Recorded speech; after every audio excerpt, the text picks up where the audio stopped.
मैं डॉक्टर वीना ढेनवाल, सह आचार्य, राजनीति विज्ञान विभाग, राजकीय लोहिया महाविद्यालय, चूरू। आज हम एमए फाइनल का जो 5th पेपर है उसमें हमारा टॉपिक है राजनीतिक सामाजिकरण।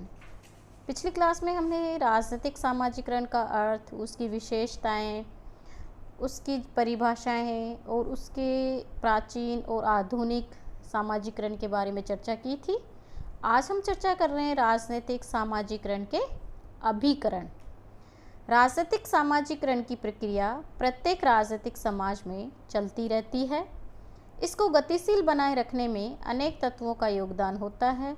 ये तत्व सभी राजनीतिक समाजों में समान प्रकृति के नहीं होते। राजनीतिक सामाजिकरण की प्रक्रिया के चलने का कोई निश्चित समय नहीं होता। एलन बाल ने कहा है कि राजनीतिक सामाजिकरण ऐसी प्रक्रिया नहीं है जो बाल्यकाल से प्रभावग्रस्त योग्य वर्षों तक सीमित हो, बल्कि ये तो सारे व्यस्त जीवन के दौरान चलती रहती है। इससे स्पष्ट हो जाता है कि इस लंबी प्रक्रिया में व्यक्ति पर अनेक कारणों का प्रभाव भी अवश्य पड़ेगा। इसी से व्यक्ति के राजनीतिक सामाजिकरण का मार्ग प्रशस्त होगा। एसपी वर्मा ने लिखा है, राजनीतिक सामाजिकरण की प्रक्रिया में परिवार, स्कूल, चर्च, सम्मान और लोगों के समूह, जनसंपर्क के साधन और जन संबंधों की अहम भूमिका होती है। इससे स्पष्ट हो जाता है कि राजनीतिक सामाजिकरण के अनेक अभिकरण या साधन होते हैं। ये जरूरी नहीं कि इन सभी साधनों का व्यक्ति पर समान प्रभाव पड़ता हो। व्यक्ति की आयु, ज्ञान, पारिवारिक वातावरण, अभिरुचि आदि का भी इस प्रक्रिया से गहरा संबंध रहता है। इसी कारण व्यक्तियों की राजनीतिक भूमिकाओं में भी अंतर पाया जाता है। लेकिन यह बात तो निश्चित रूप से सत्य है कि राजनीतिक सामाजिकरण की प्रक्रिया को प्रभावित करने वाले कुछ अभिकरण आवश्यक हैं जो व्यक्ति के राजनीतिक मानव बनाते हैं। ये अभिकरण है, पहला, परिवार। परिवार व्यक्ति की प्रथम पाठशाला है। व्यक्ति परिवार से ही अनेक सामाजिक सद्गुणों के साथ साथ राजनीतिक विचारधारा भी ग्रहण करता है। परिवार का बाल्यकाल में व्यक्ति पर सर्वाधिक मनोवैज्ञानिक प्रभाव पड़ता है। परिवार ही सामाजिकरण व राजनीतिक सामाजिकरण का महत्वपूर्ण अभिकरण है। इन अभिकरणों की व्यक्ति के राजनीतिक सामाजिकरण में भूमिका परिवार विशेष की राजनीतिक व्यवस्था के प्रति लगाव पर निर्भर करती है।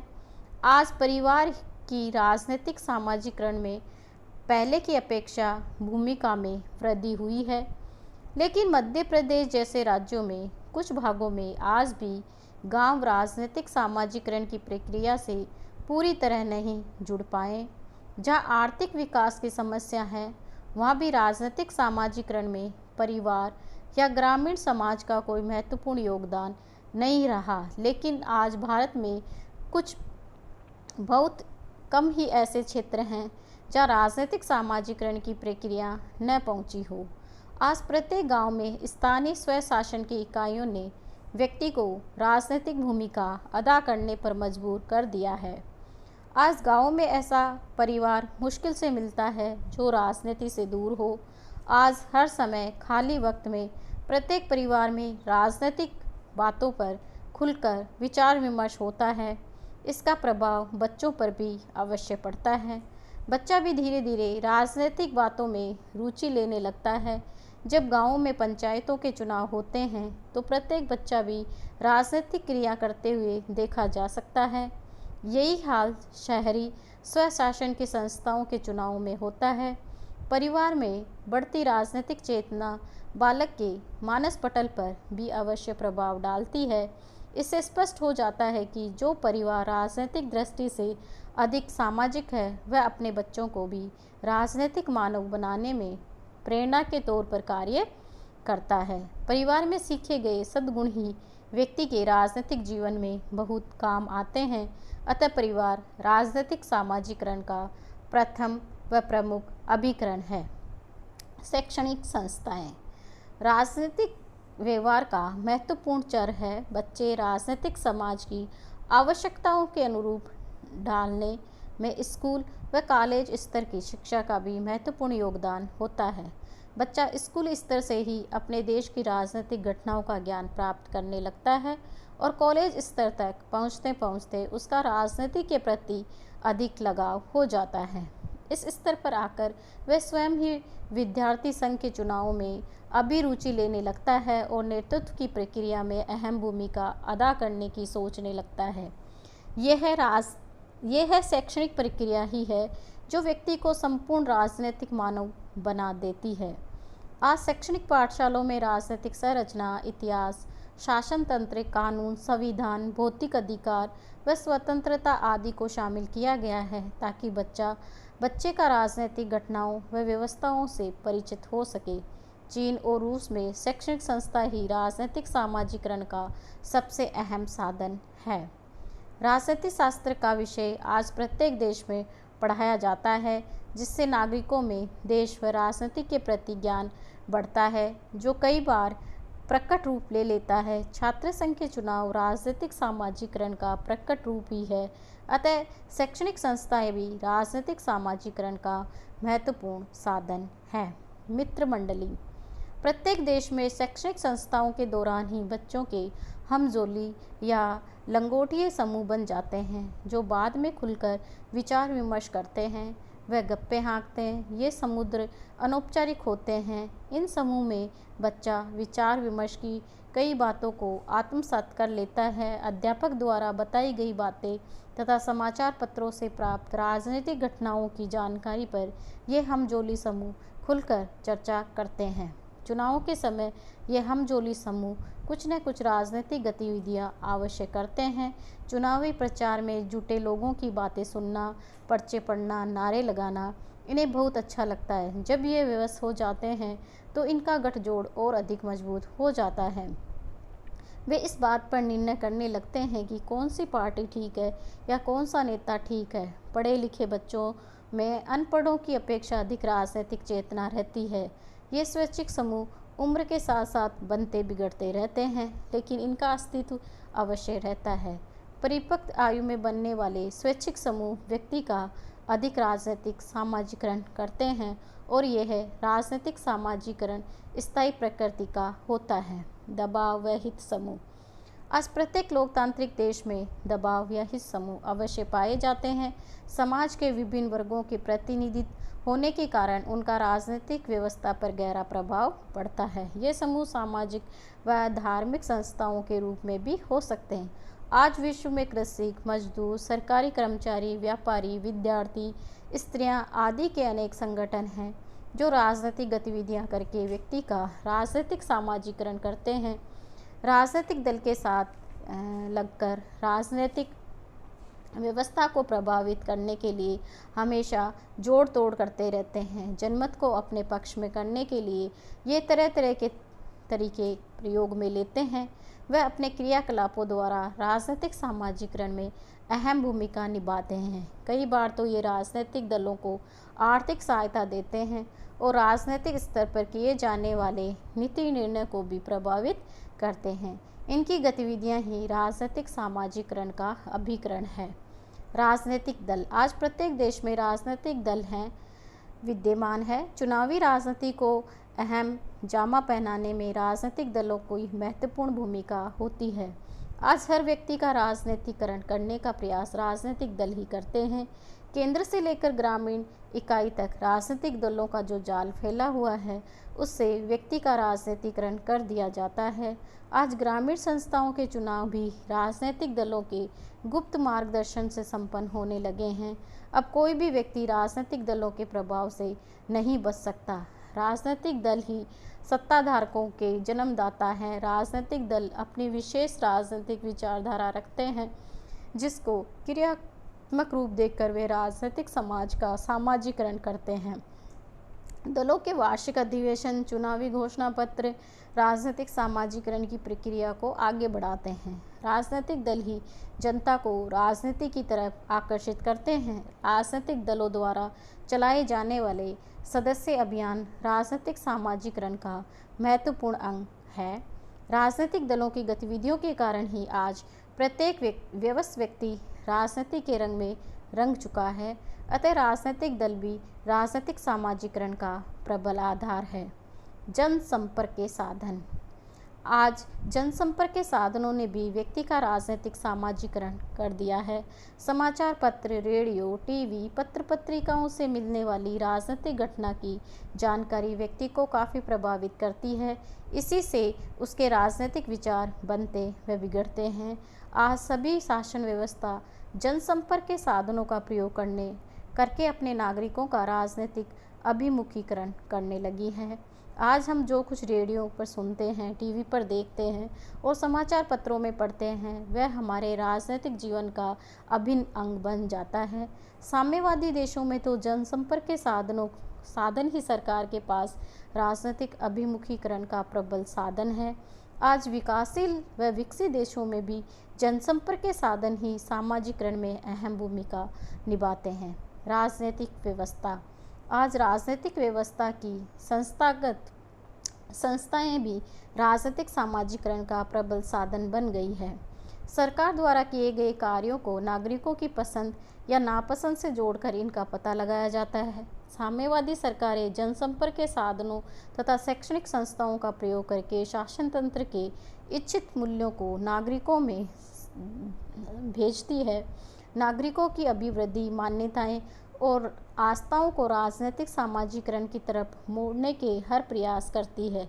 लोकतंत्र के अंतर्गत भी सरकार अपनी भूमिका निष्पादन के द्वारा लोगों को राजनीतिक शिक्षा देती रहती है। राजनीतिक व्यवस्था का भी राजनीतिक सामाजिकरण से गहरा संबंध होता है।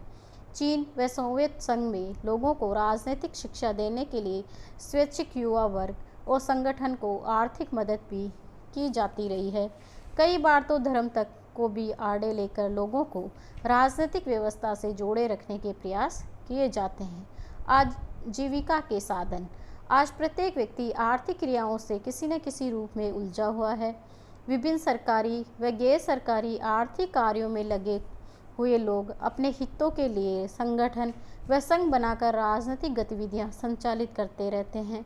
इन सामूहिक सौदेबाजी की प्रक्रिया का सहारा लेकर प्रत्येक संगठन अपने उद्देश्यों को भी प्राप्त कर लेता है और इससे उसके सदस्यों का राजनीतिक सामाजिकरण भी हो जाता है।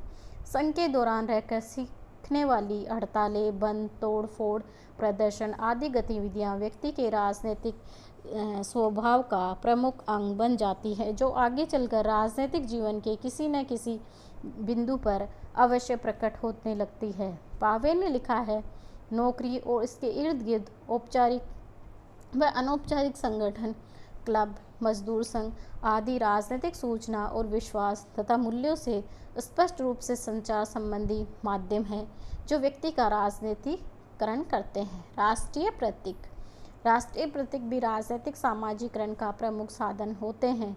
गणतंत्र दिवस, स्वतंत्र दिवस, मई दिवस, आम चुनाव, राज्याभिषेक, गांधी जयंती, राष्ट्रीय झंडा, राष्ट्रीय गान, गीता, मार्क्स व लेनिन की जयंतियाँ आदि के कारण भी लोगों में राजनीतिक अभिमुखीकरण होता है।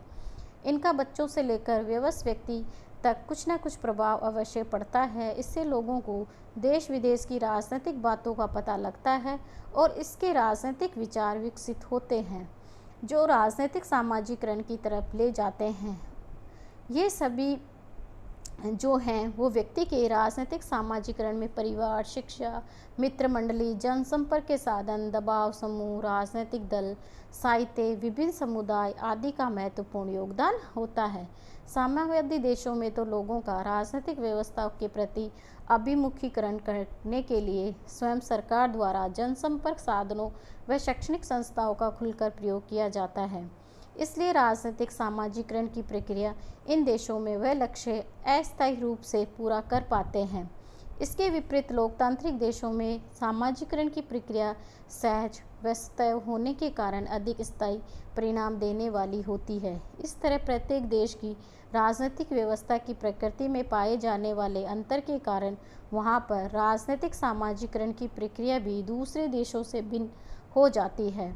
विकासशील देशों में तो धर्म की संस्थाएं भी आज राजनीतिक सामाजिकरण का सशक्त माध्यम बनती जा रही है।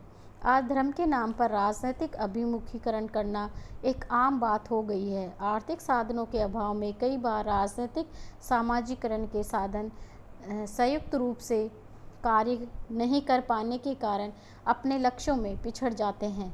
विकासशील देशों में यही समस्या है। विकासशील देशों में राजनीतिक सामाजिकरण के कुछ साधन या अभिकरण तो कागज़ों की शोभा बनकर रह गए हैं।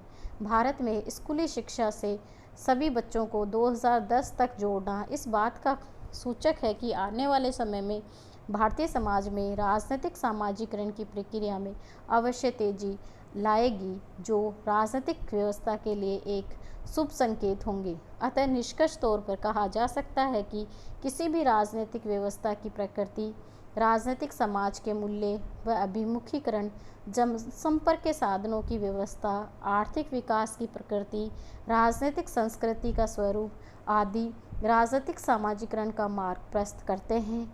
इनका घटता बढ़ता प्रभाव ही राजनीतिक सामाजिकरण की मात्रा को निर्धारित करता है। इन सब विवेचना के बाद कहा जा सकता है कि राजनीतिक सामाजिकरण की प्रक्रिया राजनीति विज्ञान की नई संकल्पना है, जो द्वितीय विश्व युद्ध के बाद उजागर हुई है। ये राजनीतिक विकास व आधुनिकीकरण को गति देती है और राजनीतिक संस्कृति का अनुसरण करती है। व्यक्ति के राजनीतिक व्यवहार को राजनीतिक व्यवस्था की प्रकृति के अनुरूप बनाकर ये राजनीतिक व्यवस्था में स्थायित्व व कार्यकुशलता का गुण भी पैदा करता है। राजनीतिक भर्ती व सहभागिता को क्रियान्वित करके राजनीतिक सामाजिकरण ही राजनीतिक विकास आधुनिकीकरण के लक्ष्यों को पूरा करता है। मनुष्य को राजनीतिक मानव बनाने में राजनीतिक सामाजिकरण को भूमिका अदा करता है। वह कार्य अन्य किसी व्यवस्था द्वारा संभव नहीं है। एक सतत प्रक्रिया के रूप में ये राजनीतिक व्यवहार व राजनीतिक व्यवस्था दोनों का नियमन होता है। इसका राजनीतिक संस्कृति, राजनीतिक विकास, राजनीतिक आधुनिकीकरण व राजनीतिक व्यवहार से गहरा संबंध रहता है। अपने विभिन्न अभिकरणों के माध्यम से ये निकाय बना रहता है। अतः राजनीतिक सामाजिकरण की संकल्पना राजनीति विज्ञान में काफ़ी महत्व रखती है। इसके आगमन से राजनीति विज्ञान को नई दिशा मिलती है। आज के लिए इतना ही। धन्यवाद।